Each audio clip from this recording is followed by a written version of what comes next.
Welcome to Stall Talk. This is the Stall High podcast. We are on episode number 28. I'm Kendra Dixon, and I'm very blessed to have an amazing dream team at Stall High. And we're going to talk about an amazing weekend that we just experienced. Our rock star neuroscience guru, Kevin calls her Mama Yoda. Is that right? Leanna Ray. So good to be here, Kevin. I loved that name.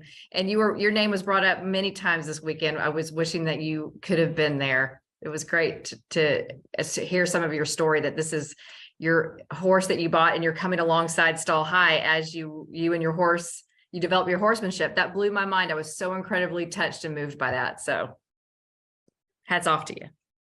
Yeah, he's a cool guy.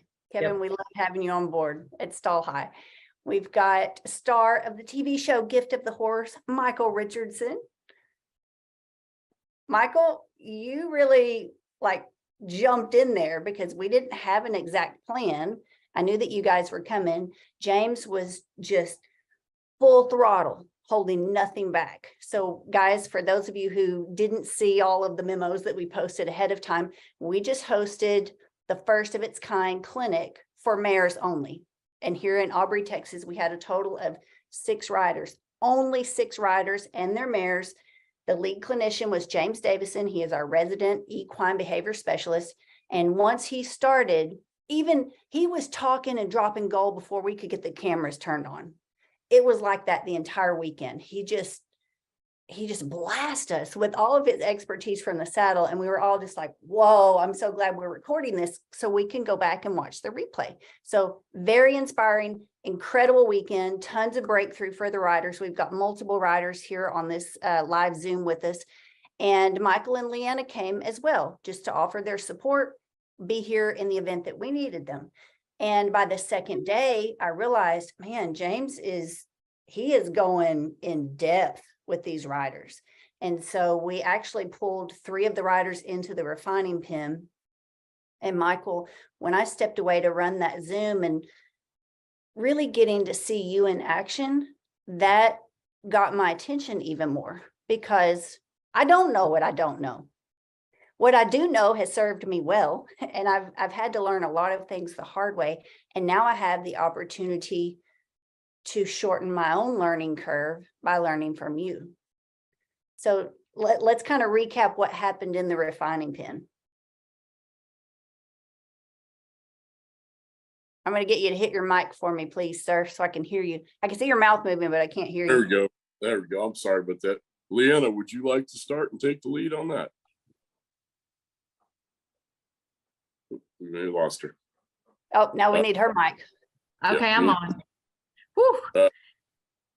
Please. I think we'll start off with, I think, again, and these things at Stall High are all about leveling up. And the beautiful gift that you and Shelly and Lori have is that as you're witnessing and observing all the experiences that were unfolding, what came to be on that second day was really, we were listening to, I believe, that inclination into intuition, that to then take people into the refining pen, which I love the name of that, by the way, would allow the learning that was happening with James, tremendous amount of learning, to then be able to become even more embodied. And how that embodied, like, you can know it, you could look at the logistics of it and go, I get this pattern. And you let the brain has to sit and simmer. And the brain has to sit and simmer and figure its way out and have that time to compare and contrast. And what I mean by that, because this is learning, is that the body's going to go, I'm used to moving this way, and now I have this contrasting experience. Let me have the time and space to feel into it. And so I think that, as a lead in now, Michael, to what you're going to say, is that we were able to allow that to happen. And I'd love to hear from some of the writers too, right? But yes, allow that embodiment to really happen within their own nervous system and body. Yes, experiential learning went to a whole new, I have a whole new appreciation for what that means. Michael? Yeah.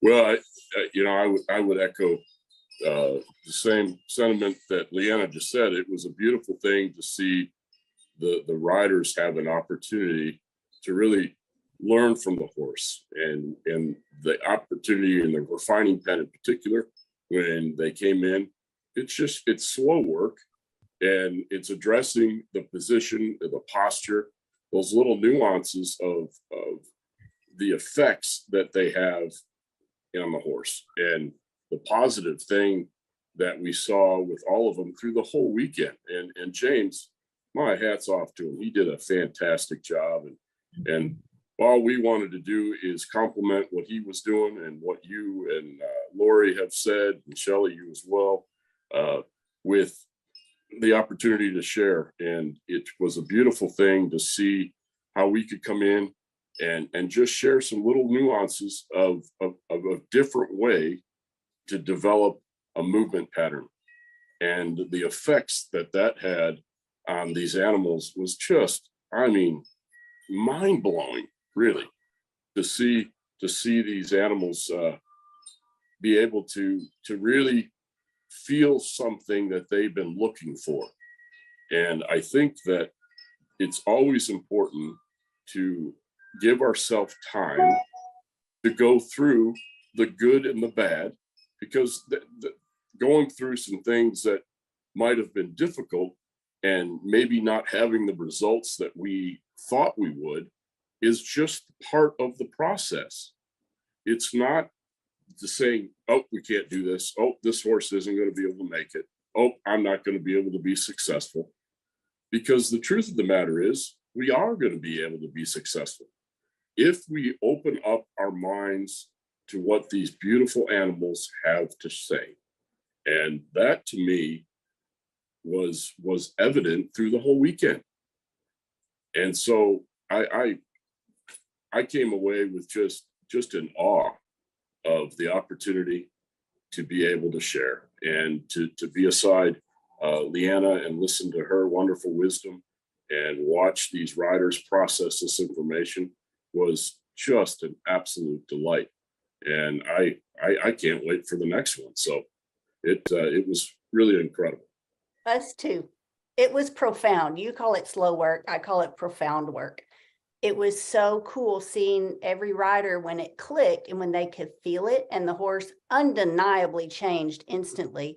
And their little faces would look up at us, and just, you could see the sparkle in their eyes, and you could see this big smile. And I just had such a proud moment and such a moment to celebrate with them. And it was beautiful. And you said at one point, you're like, I'm going to be the first one to tear up. And I said, I've already beat you to that point, because it was, I didn't know.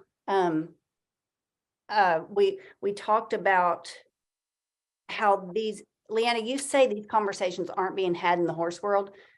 I can vouch they're sure not being had in the barrel horse world. We aren't taught these things. We simply didn't know. But now that we can see what a direct and immediate impact it has on our horses, and how much happier they are, and how much more of a natural range of motion and a natural stride they have, we can't not like be responsible or feel responsible for that. It has forever changed our lives. This one weekend, one clinic for mares only. And Emily, I'm going to get you to speak up if you can, if you're at a place where you could talk, because she made a good point. It gave her answers to a 30-year question, why her horses drifted to the right. So she's tried to answer that for 30 years, and it happened over the weekend. Emily, are you at a spot where you can talk? Yes, I am. Yes, hi. Just at a lunch break. Yeah, for over 30 years, my horse, and I had multiple ones, kept drifting to the right. And I knew it was me, but nobody could give me that answer of what I was doing. And it just seemed like I just couldn't figure it out. And it was as simple as shifting just a touch over to the left. I kept putting more weight and was sitting a little bit more to my right. And so she was coming up underneath me to try to support me. As soon as I did that, we started to ride, everything leveled out, and she was dropping her head. It was just an absolutely huge light bulb moment. It was amazing. And I rode her yesterday and continued, and then I've used what I learned to ride my other horse yesterday, my Andalusian Titan. It was night and day. I'm just so excited to see where I go with him now. So good. You look different even today. You look like you have a brighter eye. You've got like a stronger voice. Like us being able to watch you go from like I'm here, I'm a student to I am my horse's coach. And we're Yes. gonna get this done. There was a huge change in your posture and the look on your face and the sound of your voice. So that was just really fun to share with you. And I'm super proud of you. Thank you. Great job, Emily. Keep up the good work. You're doing just fantastic. Thank you. I couldn't do it without you guys. Thank you, Michael. You ring the bell, ring the cowbell. Yeah, where's my Yes, cowbell? we had Oh, so many of hold those on. moments. Wait for it, wait for it. We have the Stall High victory bell. Okay, we haven't done this on Stall Talk yet, but here it goes. Yay. So good. 30 Thank you. years. 30 years. Well, I've been in the saddle a lot longer than that, and I didn't know how crooked my seat was. I could tell, like, for many years, I would notice that when I loped, one leg would come behind me more than the other, and I would kind of sit at a diagonal at the lope. And I did that because it was uncomfortable. There's a whole story to, what I've learned through designing the Bullseye saddle, what I learned after riding in my dad's old work saddle, how that changed. Yes, that made a big difference. But what I missed, it's not what was wrong, it's about what was missing, what I didn't know. And I learned yesterday, Emily, after everyone had left, when Michael and Leanna were here, Shelly and I had an opportunity to be the students. And what he saw in my hips, I have never seen in myself. I didn't know. And we're going to get to that later in Stall Talk.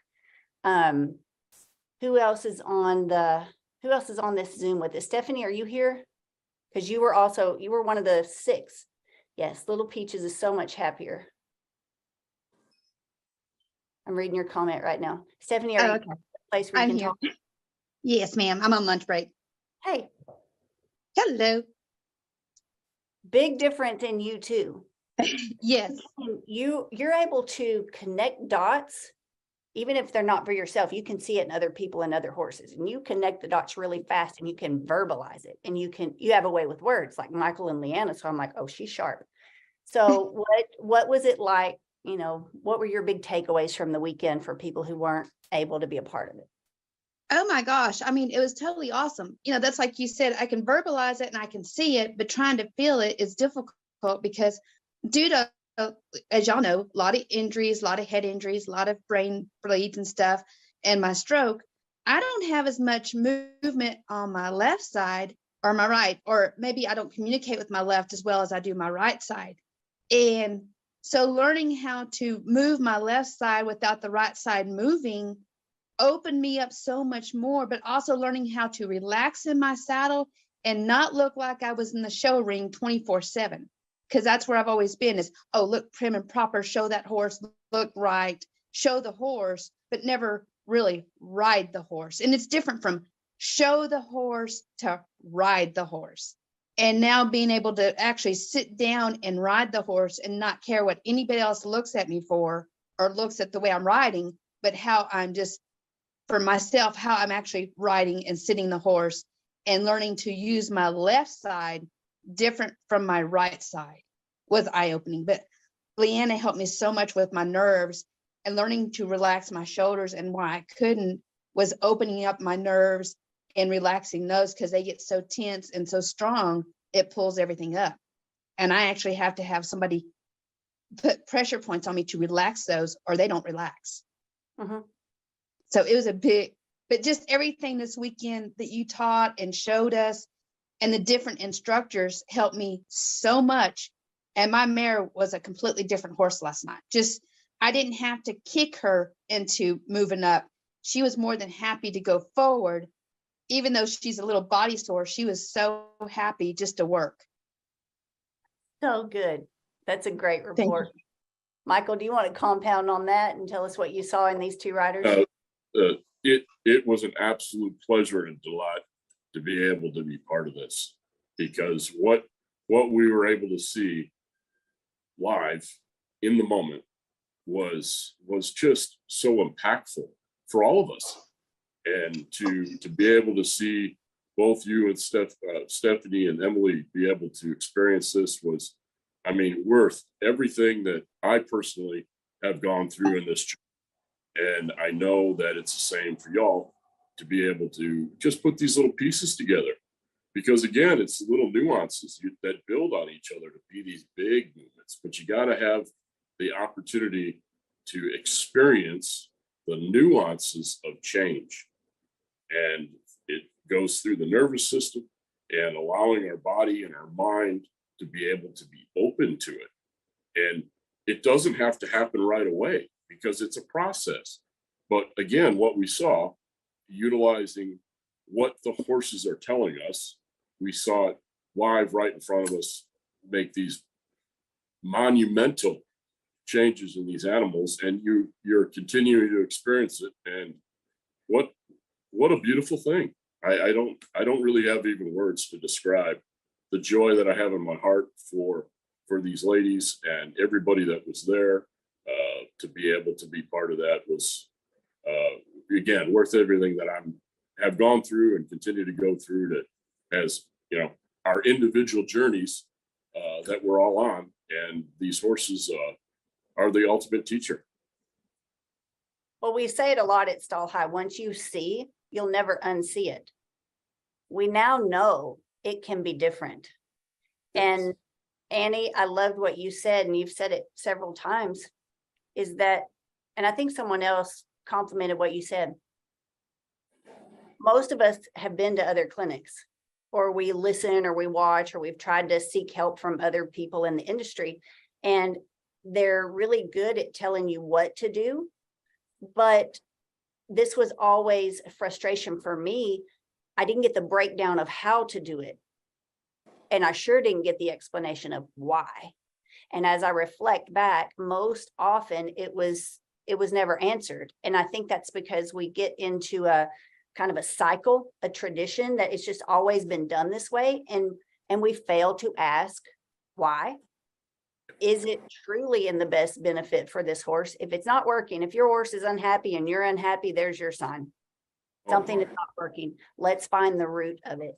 And Michael, for you to break it down so that we can see it, can't deny it, for the riders to feel it. And what an honor for Shelly and I to be the student yesterday. Now we have a dose. We got a good taste. I don't completely understand everything you said yesterday. It's going to take repetition. I am so happy for you, Emily and Stephanie, that you went home and you're like, it's working. I work these horses. They're great. It's already carrying over for you. It didn't work like that for me. It looks easy when you hear Michael standing there saying left, right, left, right, left, right. It's not natural for me yet. So I'm excited to keep going. That's what I take away from Michael and James. Step-by-step instructions and guidelines for these tools in your toolbox. Absolutely. Absolutely. I mean, Emily. So Lori, are you at a place where you could talk? You had to change your seat as well, right?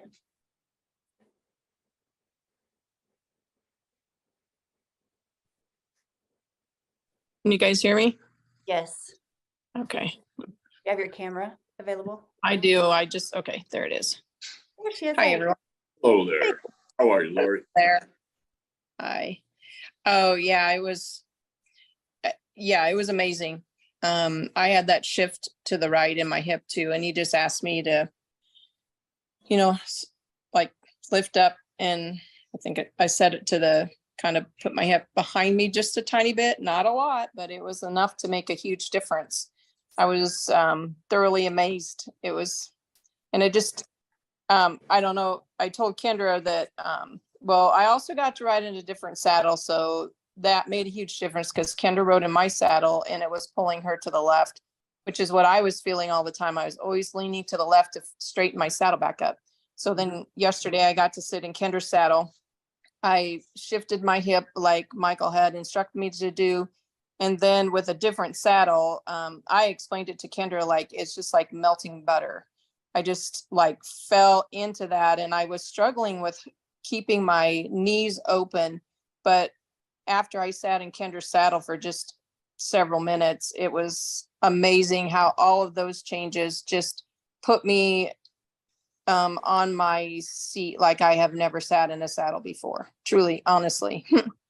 Never felt like that. And my right foot always fell asleep, and I have bunions, so it always made my bunion hurt.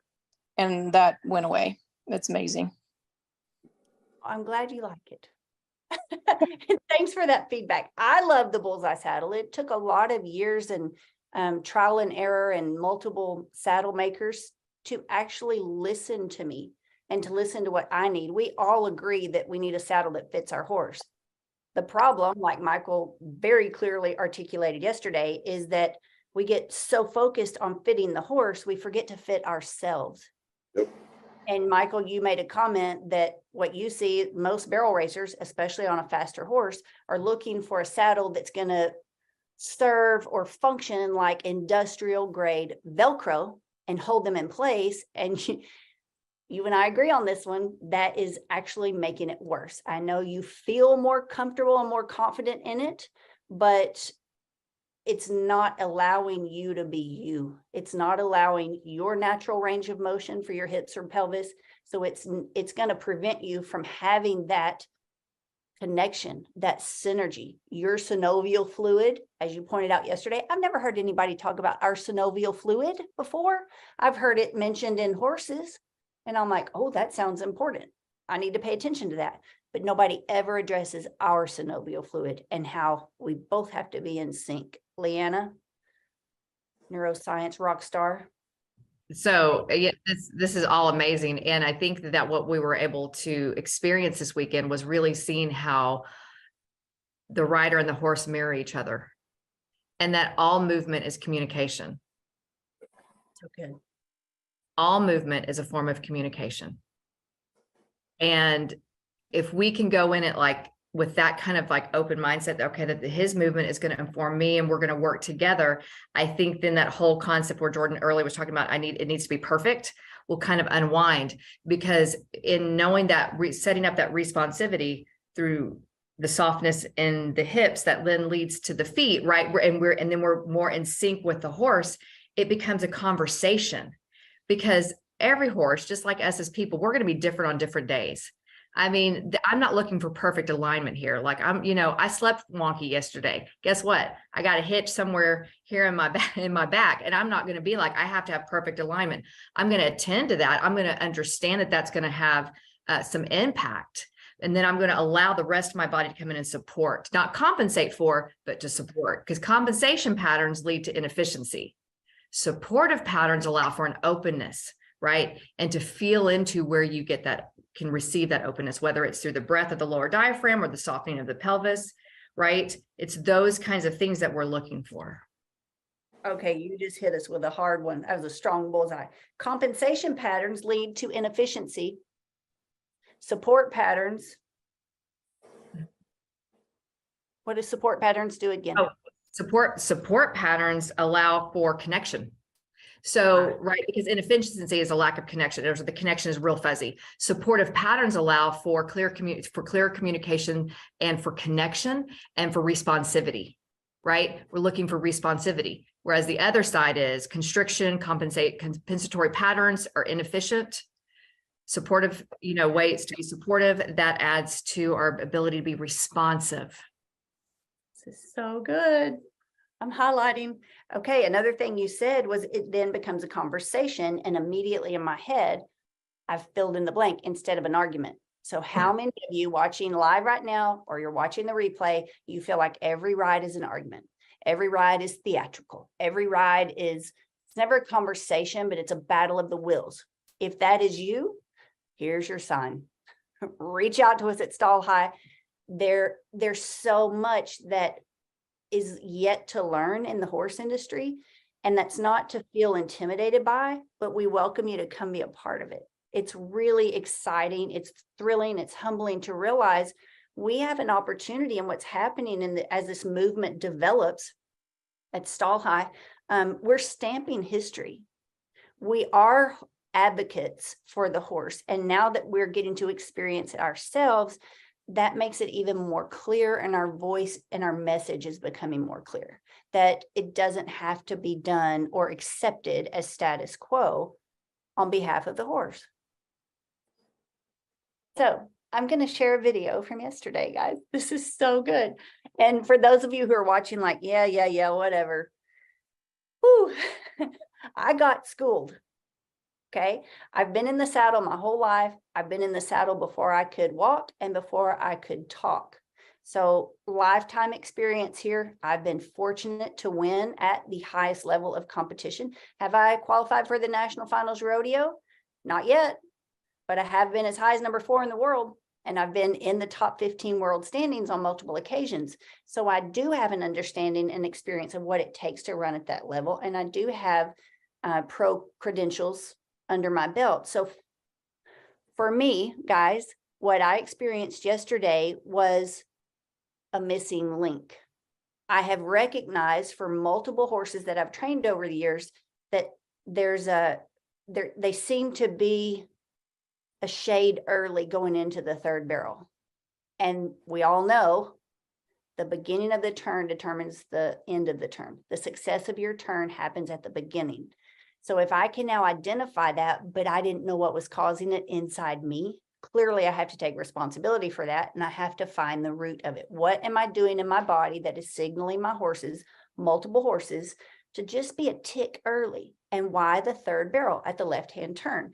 So we've labeled this one. So the name of this stall talk is, do you ride as level as you think you do? And how to fix a crooked seat before you compete. I'm actually thankful, Michael, that I'm not further along on the red roan and the gray mare. I have had the fortune of, my program. It doesn't matter if you ride them every day or once a year. It's so simple. It's so straightforward. They're going to retain the information. There's not a lot of fluff to it. Right. But it even gave me relief, and it took pressure off me seeing, oh, wow, I'm glad I didn't continue to instill a crooked seat and I didn't even know it. Like that kind of blew my mind. So we're going to start with Shelly's ride first. Shelly, are you still with us? Yeah, I see you there. I'm going to share my screen. All right, can everybody see this right here? Yes. Okay, so here we are, the 3 of us in the arena yesterday. So this is after the mare only clinic. And we had talked about hip rotation. I love the visual that Michael gave everybody. So I got the idea of putting duct tape, orange duct tape, okay, right where our belt would be, front and back. And I wanted to try to catch it on video. So Shelly, here you are on my Gildan Pedro. Tell us what was eye-opening for you. You go first. Well, so I haven't been on a horse in a long time, and it's been, very, very, like once or twice during maybe 3 times with stall high. And I wasn't sure how it was going to be like listening to the coaches all year long, and then what I've went through with Pain Academy and stuff like that. And so I had so much confidence. And I realized that I haven't lost what I thought I had lost. Hmm. So I was able to really concentrate on Michael and what he was telling me than on the stuff that I couldn't do before, that my body was hindering me, that I didn't know about, and so I just, so this was like my first ride. You know what I mean? Yes. Yes, So- we do. So Michael, kind of talk us through, at first, I see you right here. So you are explaining the horse's front legs and that shoulder movement. Correct. Well, what we're kind of talking through here is what we want to do is we all want to acquire and work towards acquiring, better way to say it, an independent seat. And so often what we do is we get so caught up in the use of our aids that we overlook the base of support, that being in this case, our seat, because it's a connection. And we talked about the saddle, and the saddle, when it's on the horse, it's a bridge. It's really not a saddle anymore. It's a bridge for communication. So it's very important that that bridge is set up in such a way that we can allow that connection, that exchange of information along the highway of our spine, up and down, of being able to receive information, assess it, and then present it. And as we present it, we got to give ourselves time, as well as the horse, to be able for them to say, oh, okay, I got it. And that's when we see the horse use their head and neck, for example, differently. We want them to use it as an aid to balance and as an aid to impulsion. Okay, Now- can I stop you real quick? You said something to Shelley and I was like, whoa, wait, what? So you talked about, and I heard you and I heard James, like y'all are both saying it, you're running parallel. The head and the neck, the horse needs their head and the neck to balance. They've got to have their head and their neck to balance. And when you demonstrated, when they drop their head, when they're allowed to drop their head and move naturally, you'll see that head bob. That's when they're balanced. Yes. So we don't realize the disservice we're doing our horses in, in the attempt to win a trophy or a jackpot or, get to the NFR. We have so many contraptions on them, or we're holding them back. We call it holding them collected. I call it holding them restricted. Right. They don't have full balance because they don't have full use of their head and neck, correct? Correct. Yeah, correct. And what we're striving for with what you just said, Kendra, it's right, spot on, is we're wanting them to have the opportunity to develop self-carriage. And so often we get in there and think we got to do all this stuff to make this happen. And it's not a make thing. It's an allowing through this process the opportunity for the horse to start to say, oh my, I feel something different. Oh, look what this, oh my goodness. It just is incredible to see how the horses then respond to this. I'm a big believer in the respond part of it and not the reactive part of it. We don't want a horse to escape to correctness because we think that's what we want them to be and do. We want them to be able to have this opportunity through this platform to be able to say, I really appreciate what you're working on with ourselves to be able to make this change and move in a more natural manner to develop that self-carriage, therefore being able to respond in such a magnificent way through what we're all talking about. And it's undeniable. I mean, I don't care who's saying it. It doesn't make any difference whether it's me or someone else. Look at what the horse is telling you. There you go. Listen to your horse, not the people. Listen to your horse. That was such an important lesson for me to learn that started me on this journey of setting my pride aside and being coachable. So guys, if you'll look at this picture right here, the still shot, here's an image of the duct tape, right? You see how Shelley's is nice and level? When we get to Kendra in a minute, Shelley, I thought you sabotaged me on purpose. I'm like, you put my tape on crooked because this is not what it kind of floored me. I wasn't ready for this.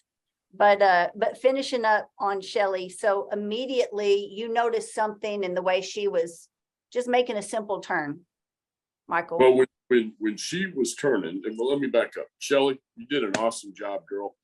Keep up the good work. It was just a pleasure and an honor to be part of that with you. So with that being said, I'm so happy that you were able to sit on Pedro and we could all experience this with you. It was a beautiful thing. With that being said, go ahead. I will not forget that day. I promise you. Well, you did a great job, and you showed up, and that's the first step. You got to show up, and you did. And it was an honor to be part of that with you. So when we're talking about the turn, and I see this so often, and let me back up a little bit. These things that I'm sharing, I have had to break it down to this degree to ride myself. I didn't have the pleasure for people really watching me and giving me feedback as much as we would like. And so I just really tried to be open, one, to God and the ability that He has blessed me with, to have the fortitude to be able to stay on this journey. We're all on this journey, and it's a beautiful thing through Stall High that we can be part of it with you. And that, again, is so incredibly beautiful. And the thing that we experienced yesterday, it's these little nuances of change that build on each other to ultimately give us the opportunity to run for the NFR, to do whatever we so choose to do. And what's important with that is we all have these goals. Don't get so fixated on the goal that you've lost the ability to be part of this journey. Don't lose the mindset, and don't let anybody tell you it's the goal. It's the goal. Yeah, the goal is important, but if you can't break them down to making these little nuance of change, you're gonna miss this process, which is so beautiful in and of itself, because it's not only what we're experiencing with our horse, it's also experiencing what we take out of the pen and apply to relationships as a whole. So that, with that being said, now when we were talking about the turn that Kendra you had alluded to in the video, when you were going to make a turn, say to the right, what you were doing is you were opening up your hand, which was great, but you were twisting, unbeknownst to you, the opposite way. And so what the horse is saying is, wait a minute, I see your hand, I feel that slight feel through the rein, but you're saying go the other way in my mind, in the horse's mind. So when you were able just to open up your right side, your hip and your shoulder, and open up through your rib cage, it opened up your diaphragm. It allowed your pelvic girdle to move in a different way.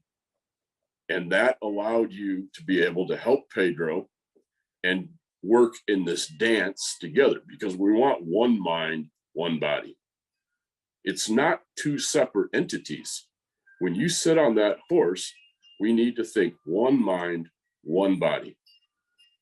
And when you can start to put those little pieces together, like what you experienced yesterday, Shelley, it's off the chart.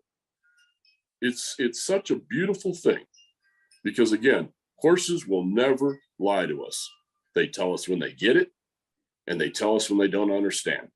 People, we will blow smoke all day long because we think that's what you want to hear or what you want to see. That's hard. Just throw that out, because what is really important is to be present in the now, right now, not tomorrow, not yesterday, not last year, right now. And when we can think like that, we're going to be more receptive to what these beautiful animals have to share with us than we might be otherwise. So when you were able just to put the piece together of opening up your body, looking where you wanted to go, it allowed that connectivity, that communication to be clearer. And that's when you started to see these little pieces come together and the success start to manifest. And that truly is something that you get you swell up in your eyes.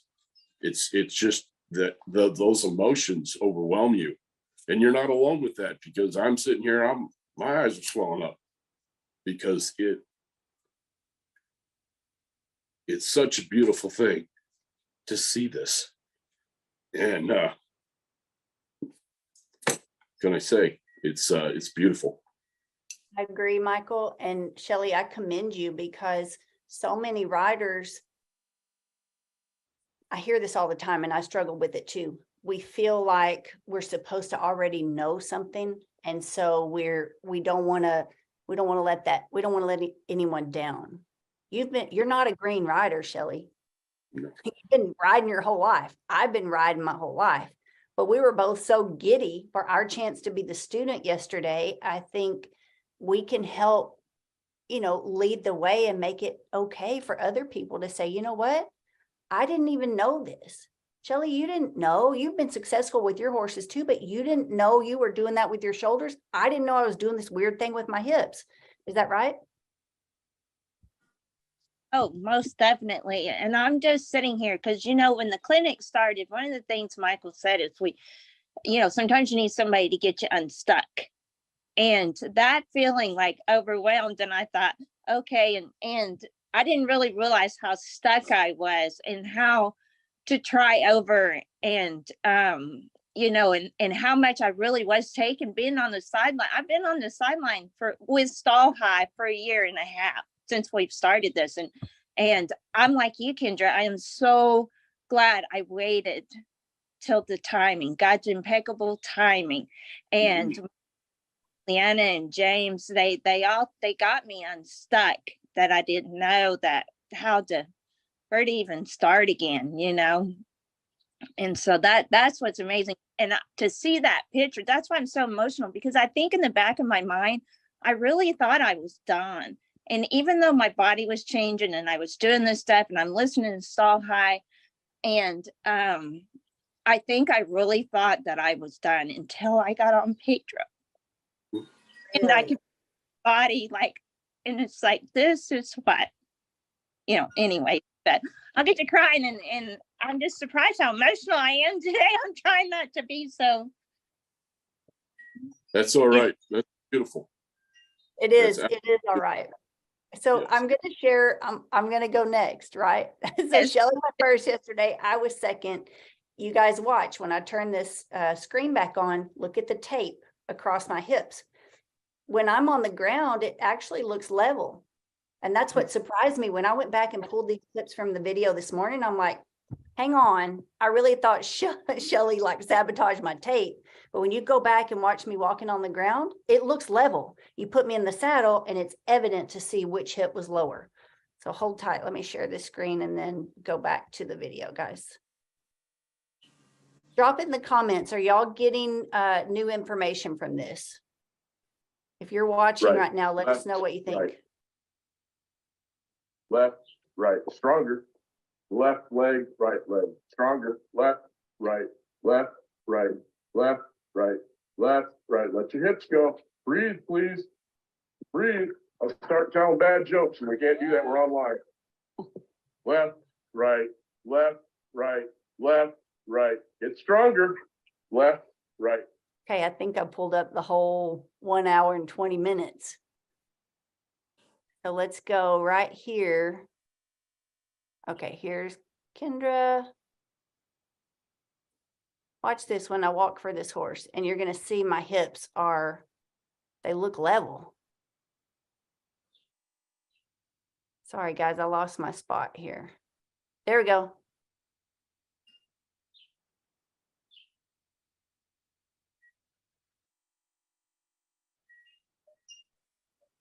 Does this tape make my butt look big? Right. There it is. There it is. Okay. Yep. Can y'all see? Watch. Now I'm going to turn around and walk here in another second. It looks level right here. See that?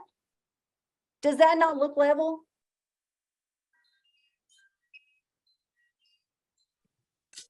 It looks very Okay. level. It does look level, but you're shorter on that one side. horses have a long side and a short side. And we kind of do that same thing. Let's see if the camera picks it up right here. Look at that. Y'all see the angle? My right hip was lower and I had no idea.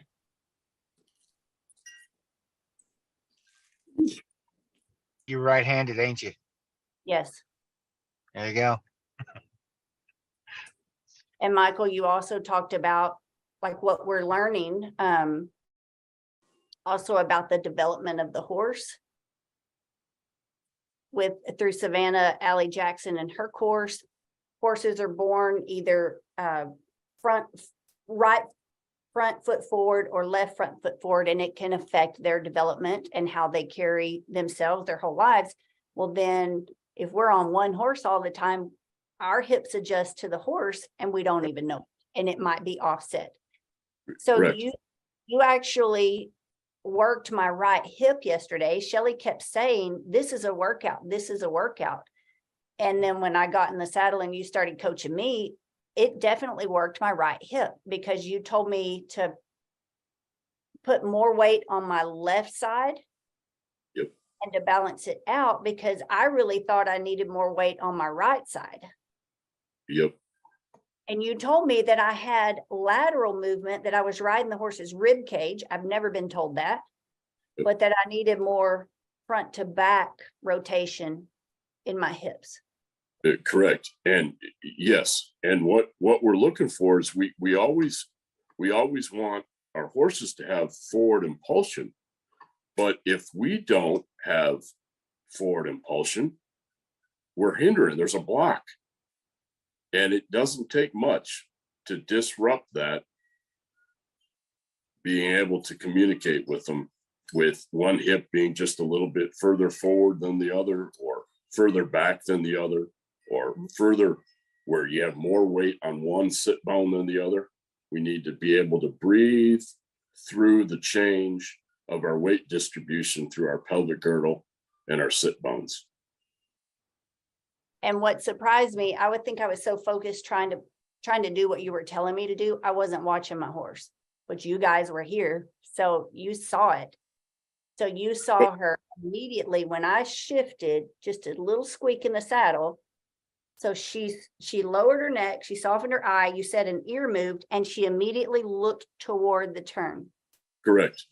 So she's being able to carry herself through the turn. Therefore, being able to stay on that turn or the circle in a much, much easier manner. And James is talking about the hind legs and the placement. All that is great information. But if we're not positioned ourselves through our nervous system and our mind, and allowing our spine to be the communication highway, the tuning fork, then the horse is going to compromise and compensate for our lack of position. And again, unbeknownst to us, when you go and make these little bitty changes, it's merely like a fly landing on any part of that horse's body, and they start to twitch that area with their skin, and the fly leaves. Well, it's similar to that. Horses can feel a fly than any part of their body. Why do we need to use any more than what a fly can do when it lands on the horse? Because we're not communicating very well. So therefore we think we need to communicate louder with baseball bats and handcuffs. Like Yes. strong, heavy hands on the rein and tie downs and war bonnets and bigger bits. So it is very eye-opening. It's very eye-opening. And guys, if you're watching right now and you have wondered why your horse looks away from the turn, and you've been trying to either shape that horse and force, through horsemanship, force that horse to look at the barrel, or you've been trying to get past a barrel, or maybe you ride in a different event and you're just curious, like, why isn't my horse going the direction I really need? Why is this harder one way than the other? This could be your answer. dive deep, get in there and understand, come learn with us. I'm geeking out over all of this. I want to get back in the arena with Michael to coach me until I can really understand what he's saying. I can feel the difference. They're telling me my horse made an immediate change. She signaled with her body language. She looked in the turn. If I can accomplish that by just adjusting where my sit bones are in the saddle, how successful can I be going forward? How much quicker can I iron out the third barrel? How much easier will it be to regain top 50 and then top 15 status? It's pretty exciting. Oh, And then we got to watch you ride as well. Now you girls both had level hips compared to me. Where's Leanna in there? There she is.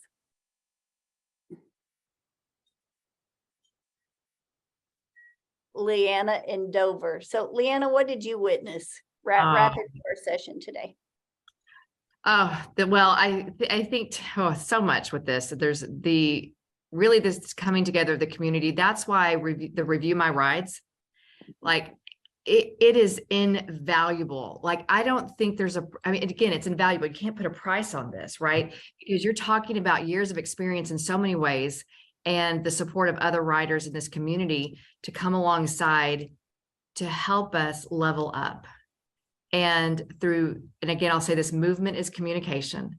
We're looking for responsivity, right? Through the adjustments and the fine nuanced adjustments to our body position, our posture, allowing, and this is to me what we're talking about, is how can we allow the horse to really embody the fullness of their movements, their strides, their capacity to carry us, right? And that's what we're looking for. And often, I kept thinking of the phrase this weekend: we're not trying harder, we're trying softer.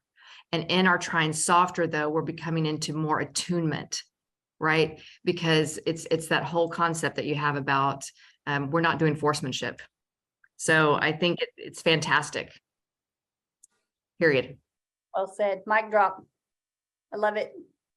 Okay, Lori one, as we end out, recap for us. What did I miss today? Everybody, my sister-in-law, Lori Roth in Nacogdoches, Texas. Okay, I had to switch over to phone. I had a computer issue. Yeah, I don't think you missed anything. I definitely am looking forward to seeing, Shelly and I were taping with James, so I'm looking forward to seeing more of the videos from the refining pen. But just, I think you've already covered it, just the breakthrough, and how, just like you said, just nuance changes that we saw right there in real time make a complete difference, 180 difference in the horse's movement, the horse's softness, the horse's attitude, willingness. We watched it happen. So it was incredible.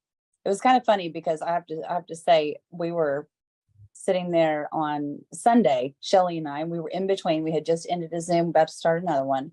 And James said, how do you guys stay so engaged? And I just looked at him and I said, are you kidding me? This is incredible. So Yeah. we might have had to sit over on the side and, to capture everything on video, but I didn't miss a beat. So I'm excited. I did have to come home Sunday, but I am excited to get on myself. And I was proud of you. So you collected questions. So you were taking notes. You were like, I so want to ask James this right now. And what does this mean? And what does that mean? And I'm excited because it doesn't end with one clinic. And because you guys worked your butts off to record everything, and it now goes in the Stall High Library, and we can now make many clinics out of that. And our members have an opportunity to go back and watch that as often as they want. So many more people and so many more horses can benefit from it. And that's what we're doing here, guys. We're actually pioneering a movement. And I honestly believe it is in the betterment of the horses. We are wanting to be better stewards of our horses, not just better riders, but we are a community of riders who actually take responsibility and nerd out on the learning process. It is not intimidating. It's not scary. It's not expensive. It's actually really fun. And it's fun when you see the undeniable results and the softness in the horse. And it is much easier than you think. So if we have your attention, go download the Stall High app. And I'm going to drop this hint right now, right? Spoiler alert. You probably want to download that sooner rather than later because there are changes coming. So if you want help, if you want to be part of this online mentor program, go download the Stall High app while you can. Become a part of that online mentorship program. Click on that button. It's going to say mentor, online virtual coaching. Come be a part of what we're doing. We had a phenomenal weekend. Thanks to our wonderful sponsors. We had Merhow trailers. If you haven't pulled a Merhow, you really should. And they just feel different. They pull light, but they have a lot of control to them. Running Rose Performance Horses, Jamie Wilson. I thought she was a great fit, Lori, because of her mare program. She and Brandon work so hard and they're so diligent to have their own signature line of mares, and they're really up and coming and getting awesome results. So I'm excited for Jamie and Brandon, and we love having them on board as well. Jake Whitman, big shout out to Jake Whitman, Performance Farrier. So if you're having trouble with your horse, if your horse has funky feet and you don't know why, Jake offers consult for your horse through the Stall High app. So you can reach out for help with that. And then big shout out to ADM, which is Forage First Feed Company. So they're on board with this as well. We're really excited with all things happening at Stall High. Thank you guys. Thank you, Leanna and Michael. Thank you everybody for being here. Shelly, Lori, thank you for recording this past weekend so we can rewatch it again. And for all